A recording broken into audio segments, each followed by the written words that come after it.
लेकिन मेरे साथ 140 करोड़ भारतवासियों की भावनाएं भी हैं। मेरी आवाज में सभी भारतीयों का उत्साह और उमंग शामिल है। अंतरिक्ष में भारत का परचम लहराने के लिए मैं आपको हार्दिक बधाई और शुभकामनाएं देता हूं। मैं ज्यादा समय नहीं ले रहा हूं, तो सबसे पहले तो ये बताइए, वहां सब कुशल मंगल है? आपकी तबीयत ठीक है? जी प्रधानमंत्री जी, बहुत बहुत धन्यवाद आपकी विशेष का और 140 करोड़ मेरे देशवासियों की विशेष का। मैं यहाँ बिल्कुल ठीक हूँ, सुरक्षित हूँ। आप सबके आशीर्वाद और प्यार की वजह से बहुत अच्छा लग रहा है। बहुत नया एक्सपीरियंस है ये। और कहीं ना कहीं बहुत सारी चीज़ें ऐसी हो रही हैं जो दर्शाती हैं कि मैं और मेरे जैसे बहुत सारे लोग हमारे देश में और हमारा भारत किस दिशा में जा रहा है। ये जो मेरी यात्रा है, ये पृथ्वी से ऑर्बिट की 400 किलोमीटर तक की जो छोटी सी यात्रा है, ये सिर्फ मेरी नहीं है। मुझे लगता है कहीं ना कहीं हमारे देश की भी यात्रा है। बिकॉज जब मैं छोटा था, मैं कभी सोच नहीं पाया कि मैं एस्ट्रोनॉट बन सकता हूँ। लेकिन मुझे लगता है आपके नेतृत्व में आज का भारत ये मौका देता है और उन सपनों को साकार करने का भी मौका देता है। तो ये बहुत बड़ी उपलब्धि है मेरे लिए और मैं बहुत गर्व फील कर रहा हूँ कि मैं यहाँ पे अपने देश का प्रतिनिधित्व कर पा रहा हूँ। धन्यवाद प्रधानमंत्री जी। शुभ। आप दूर अंतरिक्ष में है, जहां ग्रेविटी ना के बराबर है, पर हर भारतीय देख रहा है कि आप कितने डाउन टू अर्थ है। आप जो गाजर का हलवा ले गए हैं, क्या उससे अपने साथियों को खिलाया? जी प्रधानमंत्री जी, ये कुछ चीज़ें मैं अपने देश की खाने की लेके आया था, जैसे गाजर का हलवा, मूंग दाल का हलवा और आमरस। और मैं चाहता था कि ये बाकी भी जो मेरे साथी हैं, बाकी देशों से जो आए हैं, वो भी इसका स्वाद लें और चखें। जो भारत का जो रिच culinary हमारा जो हेरिटेज है, उसके उसका एक्सपीरियंस लें। तो हम सभी ने बैठ के इसका स्वाद लिया साथ में, और सबको बहुत पसंद आया। कुछ लोग हैं कि कब वो नीचे आएंगे और हमारे देश आए और इनका स्वाद ले सके हमारे साथ। शुभ। परिक्रमा करना भारत की सदियों पुरानी परंपरा है। आपको तो पृथ्वी माता की परिक्रमा का सौभाग्य मिला है। अभी आप पृथ्वी के किस भाग के ऊपर से गुजर रहे होंगे? जी प्रधानमंत्री जी, इस समय तो मेरे पास ये इंफॉर्मेशन उपलब्ध नहीं है। लेकिन थोड़ी देर पहले मैं खिड़की से, विंडो से बाहर देख रहा था, तो हम लोग हवाई के ऊपर से गुजर रहे थे। अच्छा। और हम दिन में 16 बार परिक्रमा करते हैं। 16 सूर्योदय और 16 संन्यास, सनराइज और सनसेट हम देखते हैं ऑर्बिट से। और बहुत ही अचंभित कर देने वाला ये पूरा प्रोसेस है। इस परिक्रमा में, इस तेज गति में, जिस हम इस समय करीब 28,000 किलोमीटर प्रति घंटे की रफ्तार से चल रहे हैं आपसे बात करते वक्त। और ये गति पता नहीं चलती क्योंकि हम तो अंदर हैं, लेकिन कहीं ना कहीं ये गति जरूर दिखाती है कि हमारा देश कितनी गति से आगे बढ़ रहा है इस समय, वाह। कि हम यहाँ पहुंचे हैं और अब यहाँ से और आगे जाना है। अच्छा शुभ, अंतरिक्ष की विशालता देखकर सबसे पहला विचार क्या आया आपको?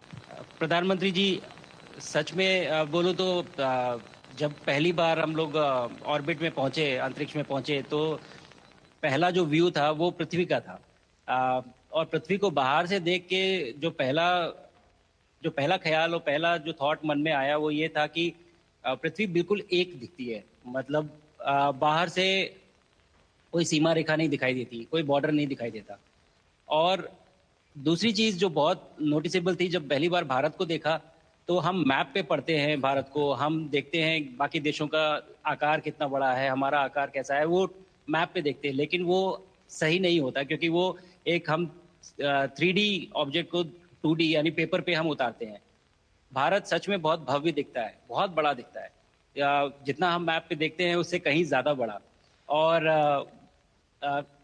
जो वननेस की फीलिंग है, पृथ्वी की वननेस की फीलिंग है, जो हमारा भी मोटो है कि अनेकता में एकता, वो बिल्कुल उसका महत्व ऐसा समझ में आता है बाहर से देखने में कि आ, लगता है कि कोई बॉर्डर एग्जिस्ट ही नहीं करता, कोई राज्य नहीं एग्जिस्ट करता, कंट्रीज नहीं एग्जिस्ट करती। फाइनली हम सब ह्यूमैनिटी का पार्ट है और अर्थ हमारा एक घर है और हम सब के सब उसके सिटीजन्स हैं। शुभांशु, स्पेस स्टेशन पर जाने वाले आप पहले भारतीय हैं। आपने जबरदस्त मेहनत की है, लंबी ट्रेनिंग करके गए हैं। अब आप रियल सिचुएशन में है, सच में अंतरिक्ष में है।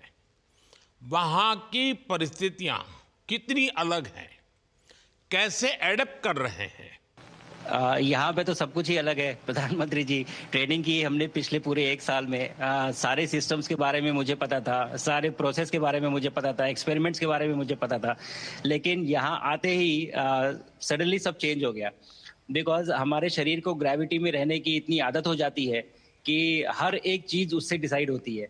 पर यहाँ आने के बाद चूंकि ग्रेविटी माइक्रो ग्रेविटी है, एब्सेंट है, तो छोटी छोटी चीजें भी बहुत मुश्किल हो जाती हैं। अभी आपसे बात करते वक्त मैंने अपने पैरों को बांध रखा है, नहीं तो मैं ऊपर चला जाऊंगा। और माइक पे भी जैसे छोटी छोटी चीजें हैं, अगर इसको छोड़ भी दूं तो भी ये ऐसे फ्लोट करता रहता है। पानी पीना, पैदल चलना, सोना। सोना बहुत बड़ा चैलेंज है। आप छत पे सो सकते हैं, आप दीवारों पे सो सकते हैं, आप जमीन पे सो सकते हैं। तो पता सब कुछ होता है प्रधानमंत्री जी, ट्रेनिंग अच्छी है, लेकिन वातावरण चेंज होता है तो थोड़ा सा यूज टू होने में 1-2 दिन लगते हैं, बट फिर ठीक हो शुभ, जाता है। भारत normal की हो जाता है। ताकत साइंस और स्पिरिचुअलिटी दोनों है। आप अंतरिक्ष यात्रा पर हैं, लेकिन भारत की यात्रा भी चल रही होगी। भीतर में भारत दौड़ता होगा। क्या उस माहौल में मेडिटेशन और माइंडफुलनेस का लाभ भी मिलता है क्या? अ, जी प्रधानमंत्री जी, मैं बिल्कुल सहमत हूँ। मैं कहीं ना कहीं ये मानता हूँ कि भारत ऑलरेडी दौड़ रहा है और ये मिशन तो केवल एक पहली सीढ़ी है उस एक बड़ी दौड़ का। और हम जरूर आगे पहुंच रहे हैं और अंतरिक्ष में हमारे खुद के स्टेशन भी होंगे और बहुत सारे लोग पहुंचेंगे। और माइंडफुलनेस का भी बहुत फर्क पड़ता है। बहुत सारी सिचुएशंस ऐसी होती हैं नॉर्मल ट्रेनिंग के दौरान भी या फिर लॉन्च के दौरान भी, जो बहुत स्ट्रेसफुल होती हैं। और माइंडफुलनेस से आप अपने आप को उन सिचुएशंस में शांत रख पाते हैं और काम अपने आप को काम रखते हैं, अपने आप को शांत रखते हैं, तो आप अच्छे डिसीजन ले पाते हैं। कहते हैं कि दौड़ते हुए भोजन कोई भी नहीं कर सकता, तो जितना आप शांत रहेंगे उतना ही अच्छे से आप डिसीजन ले पाएंगे। तो आई थिंक माइंडफुलनेस का बहुत इंपॉर्टेंट रोल होता है इन चीज़ों में। तो दोनों चीज़ें अगर साथ में प्रैक्टिस की जाएं तो ऐसे एक चैलेंजिंग एनवायरनमेंट में या चैलेंजिंग वातावरण में मुझे लगता है ये बहुत ही यूजफुल होंगी और बहुत जल्दी लोगों को अडेप्ट करने में मदद करेंगी। आप अंतरिक्ष में कई एक्सपेरिमेंट कर रहे हैं। क्या कोई ऐसा एक्सपेरिमेंट है जो आने वाले समय में एग्रीकल्चर या हेल्थ सेक्टर को फायदा पहुंचाएगा? जी प्रधानमंत्री जी, मैं बहुत गर्व से कह सकता हूं कि पहली बार भारतीय वैज्ञानिकों ने 7 यूनिक एक्सपेरिमेंट्स डिज़ाइन किए, जो कि मैं अपने साथ स्टेशन पे लेके आया हूं। और पहला एक्सपेरिमेंट जो मैं करने वाला हूं, जो कि आज ही के दिन में शेड्यूल्ड है, वो है स्टेम सेल्स के ऊपर। सो अंतरिक्ष में आने से क्या होता है कि ग्रेविटी चूंकि एब्सेंट होती है तो लोड खत्म हो जाता है, तो मसल लॉस होता है। तो जो मेरा एक्सपेरिमेंट है वो ये देख रहा है कि क्या कोई सप्लीमेंट दे के हम इस मसल लॉस को रोक सकते हैं या फिर डिले कर सकते हैं। इसका डायरेक्ट इम्प्लीकेशन धरती पे भी है कि जिन लोगों का मसल लॉस होता है ओल्ड एज की वजह से, तो उनके ऊपर ये सप्लीमेंट्स यूज़ किए जा सकते हैं। तो मुझे लगता है कि ये डेफिनेटली वहाँ यूज़ हो सकता है। साथ ही साथ जो दूसरा एक्सपेरिमेंट है वो माइक्रो एल्गी की ग्रोथ के ऊपर। ये माइक्रो एल्गी बहुत छोटे होते हैं लेकिन बहुत न्यूट्रिशियस होते हैं। तो अगर हम इनकी ग्रोथ देख सकते हैं यहाँ पे और ऐसा प्रोसेस इजाद करें कि ये ज़्यादा तादाद में हम इन्हें उगा सकें और न्यूट्रिशन हम प्रोवाइड कर सकें, तो कहीं ना कहीं ये फूड सिक्योरिटी के लिए भी बहुत काम आएगा धरती के ऊपर। सबसे बड़ा एडवांटेज जो है स्पेस का वो ये है कि ये जो प्रोसेस है यहाँ पे बहुत जल्दी होते हैं, तो हमें महीनों तक या सालों तक वेट करने की ज़रूरत नहीं होती। तो इसलिए शुभांशु, यहाँ के जो रिजल्ट चंद्रयान की सफलता के बाद देश के बच्चों में, युवाओं में विज्ञान को लेकर एक नई रुचि पैदा हुई। अंतरिक्ष को एक्सप्लोर करने का जज्बा बढ़ा। अब आपकी ये ऐतिहासिक यात्रा उस संकल्प को और मजबूती दे रही है। आज बच्चे सिर्फ आसमान नहीं देखते, वे यह सोचते हैं मैं भी वहां पहुंच सकता हूं। यही सोच, यही भावना हमारे भविष्य के स्पेस मिशंस की असली बुनियाद है। आप भारत की युवा पीढ़ी को क्या मैसेज देंगे? प्रधानमंत्री जी, अगर मैं अपने युवाओं पीढ़ी को आज कोई मैसेज देना चाहूँगा तो पहले ये बताऊँगा कि भारत जिस दिशा में जा रहा है, हमने बहुत बोल्ड और बहुत ऊंचे सपने देखे हैं और उन सपनों को पूरा करने के लिए हमें आप सबकी ज़रूरत है। तो उस ज़रूरत को पूरा करने के लिए मैं ये कहूँगा कि सक्सेस का कोई एक रास्ता नहीं होता कि आप कभी कोई एक रास्ता लेता है, कोई दूसरा रास्ता लेता है। लेकिन एक चीज़ जो हर रास्ते में कॉमन होती है वो ये होती है कि आप कभी कोशिश मत छोड़िए, नेवर स्टॉप ट्राइंग। अगर आपने ये मूल मंत्र अपना लिया कि आप किसी भी रास्ते पे हों, कहीं पे भी हों, लेकिन आप कभी गिव अप नहीं करेंगे, तो सक्सेस चाहे आज आए या कल आए, पर आएगी जरूर। मुझे पक्का विश्वास है कि आपकी ये बातें देश के युवाओं को बहुत ही अच्छी लगेगी। और आप तो मुझे भली भांति जानते हैं, जब भी किसी से बात होती है तो मैं होमवर्क जरूर देता हूं। हमें मिशन गगनयान को आगे बढ़ाना है, हमें अपना खुद का स्पेस स्टेशन बनाना है और चंद्रमा पर भारतीय एस्ट्रोनॉट की लैंडिंग भी करानी है। इन सारे मिशंस में आपके अनुभव बहुत काम आने वाले हैं। मुझे विश्वास है आप वहां अपने अनुभवों को जरूर रिकॉर्ड कर रहे होंगे। जी प्रधानमंत्री जी, बिल्कुल। ये पूरा मिशन की ट्रेनिंग लेने के दौरान और एक्सपीरियंस करने के दौरान जो मुझे लेसन्स मिले हैं, जो मुझे सीख मिली है, वो सब एक स्पॉन्ज की तरह मैं एब्जॉर्ब कर रहा हूँ।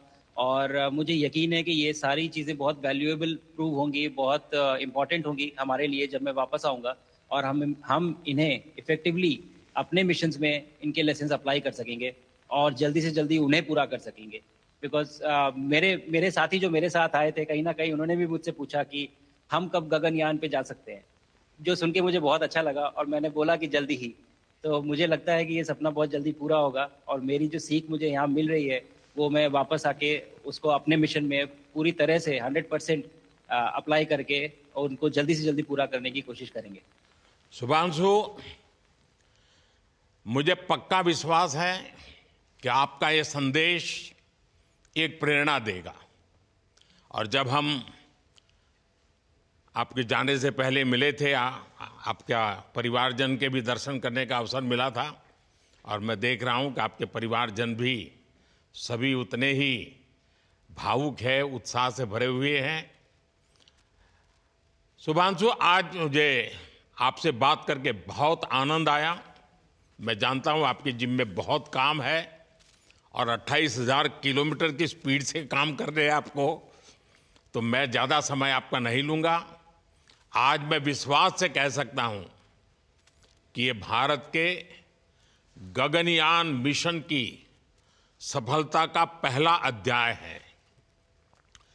आपकी यह ऐतिहासिक यात्रा सिर्फ अंतरिक्ष तक सीमित नहीं है, यह हमारी विकसित भारत की यात्रा को तेज गति और नई मजबूती देगी।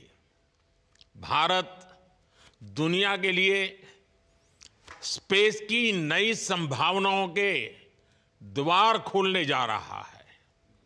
अब भारत सिर्फ उड़ान नहीं भरेगा, भविष्य में नई उड़ानों के लिए मंच तैयार करेगा।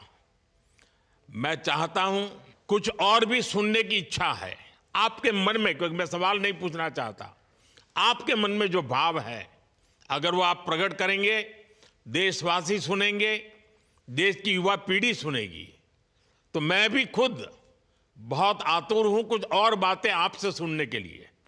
धन्यवाद प्रधानमंत्री जी। आ, यहाँ ये पूरी जर्नी जो है ये अंतरिक्ष तक आने की और यहाँ ट्रेनिंग की और यहाँ तक पहुँचने की, इसमें बहुत कुछ सीखा है प्रधानमंत्री जी मैंने। लेकिन यहाँ पहुँचने के बाद मुझे पर्सनल एकम्प्लिशमेंट तो एक है ही, लेकिन कहीं ना कहीं मुझे ये लगता है कि ये हमारे देश के लिए एक बहुत बड़ा कलेक्टिव अचीवमेंट है। और मैं हर एक बच्चे को जो ये देख रहा है, हर एक युवा को जो ये देख रहा है, एक मैसेज देना चाहता हूँ, और वो ये है कि अगर आप कोशिश करते हैं और आप अपना भविष्य बनाते हैं अच्छे से, तो आपका भविष्य अच्छा बनेगा और हमारे देश का भविष्य अच्छा बनेगा। और केवल एक बात अपने मन में रखिए, that sky is never the limit, ना आपके लिए, ना मेरे लिए और ना भारत के लिए।